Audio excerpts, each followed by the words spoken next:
So we're talking about bodies, and when we think about bodies, I always think back to the 8th grade and then the gym class and the locker room. Because 8th grade was the year that they actually made you take showers after gym.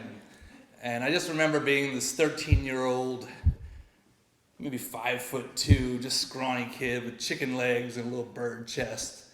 And me and my best friend would stand there with our towels wrapped tightly around our waist.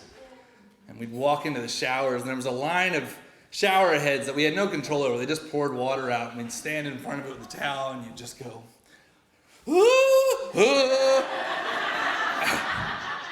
And then we would run back to our lockers and put our underwear on underneath our towel, skimp it up. So in stark contrast to that, there was Ortez Watson. Ortez was 6'2".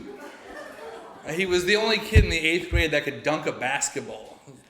Give you an idea. He was also the only other kid in the 8th grade that could drive to school because he was 16 years old, but it's really neither here nor there. But so I remember he would walk around the locker room stark naked, and he would say he was air drying, and he would walk around and he would hold his package. He would hold his package in his hand, and he would say, "Hey, that's that big joint right there.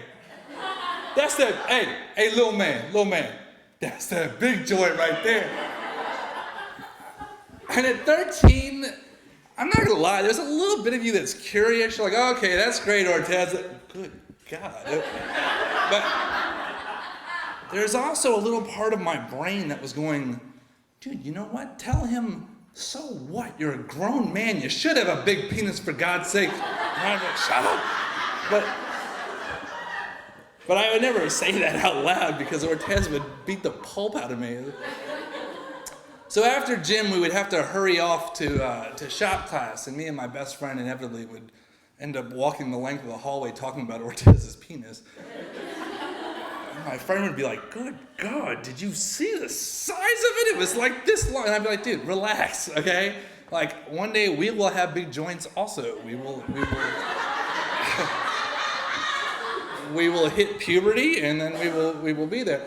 Now, shop class, you had to hurry to get to shop class because it was run by this old Southern man named Mr. Pope. Mr. Pope had this rule. He'd say, "There are no tardies in my class. You're either here on time or it's an unexcused absence." So he was real big on attendance. His other big thing was going to the bathroom. He'd tell you, "Sure, you can go to the bathroom. I give you 3 minutes to go number 1 or 7 minutes to go number 2. It's your decision." And most of you are probably thinking to yourselves, like, well, why not just tell him you're always going number 2 so you could have that extra 4 minutes to chill out? But you couldn't do that because he would ask you in front of the class. He would go, "So what's it going to be, number 1 or number 2? And you'd go, "What? It's going to be number 1 because I don't go number 2. That's gross. That's gross. So you had 3 minutes, which kind of stunk because there was 2 bathrooms on the main floor of my middle school, and one was like right across from the main office, and that was the nice one. Like that one had it was spacious, and there was natural light pouring in, and it was soft toilet paper. And the other one was the exact opposite of that. It was at the end of the longest, most desolate hallway in school, and it was dark, and you would never go there to go to the bathroom. Like, you would go there to, like, join in like, whatever 8th grade debauchery you could find, like smoking cigarettes in the bathroom, or if you had a girlfriend to make out. I didn't have one at that point. Not the sex symbol I am today, but... the only other reason that you might go to that bathroom was because you had shop class, which was right next door to it, and you only had 3 minutes to go pee. And that's where I was. So I go out there, and I walk over to the bathroom, and I open the door, and I freeze. Because in that bathroom are 4 of the school's toughest thugs rolling a game of dice. And I know of them. They don't know me. Wouldn't ever talk to them, but it was Jermaine, Marcus, Curtis, and then Ortez.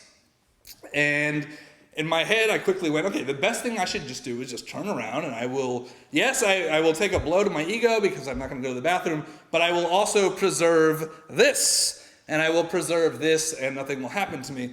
But that little part of my brain also said, you know what? Go in there and just step over that game and just go to the bathroom and handle your business. They'll respect that. I said, you think so? And my brain's like, yeah, go in there and do it. I said, all right, fine, I'll do that. Is this strapped in? So I'm going to go in there, and I do it. I take this big step over the dice game, and I stop, and then I hear this. I hear, oh. And I look down, and there's a pencil on the ground. And I went, ugh. And then I hear Curtis go, hey man, you just knocked my friend's pencil out of his hand. And I'm still staring at the pencil, and with very little resolve, I said, no, I didn't. And then the other guy goes, yeah, you did. I said, no, I didn't. And then Ortez goes, pick it up. And I went, what? Yeah, well, sure. You chill, I'll pick up the pencil. And so I do. So I go down on one knee to pick up the pencil. And as I'm sitting there, all of a sudden I feel across my face. And I sat there and I can hear the guys laughing, and I can't figure out which one of them did it. And I look over, and I am suddenly eye to eye with the big joint. Ortez has taken out his penis and smacked me in the face with it. And I'm on the floor, and I'm holding the pencil, and I'm seething with anger, and my brain says, get up. And I said, you shut up. This is your fault that we're in this situation now. And my brain says, no, get up there, look him dead in his face, and you tell him, you ever do that again, and I swear to God, I'll cut your dick off. I said, you want me to, And it actually sounded good, and I was like, all right, I'll give it a shot. And so I stand up and I said, Ortez, you ever do that? And I just started crying. And I pushed myself out of the way, and I ran off back to shop class, and I was like 40 seconds late, and I got an unexcused absence. I never got to go pee. And this was about 20 years, oh my God, 20 years ago that this happened, yikes. 20 years ago, about 2 years ago, I got an email from a friend of mine, and it just said, in the line of the subject, it just said, dick on your face. So that's great. And I opened the email, and it said, your boy is doing life in prison at Lewisburg. You should go up and show him your big joint.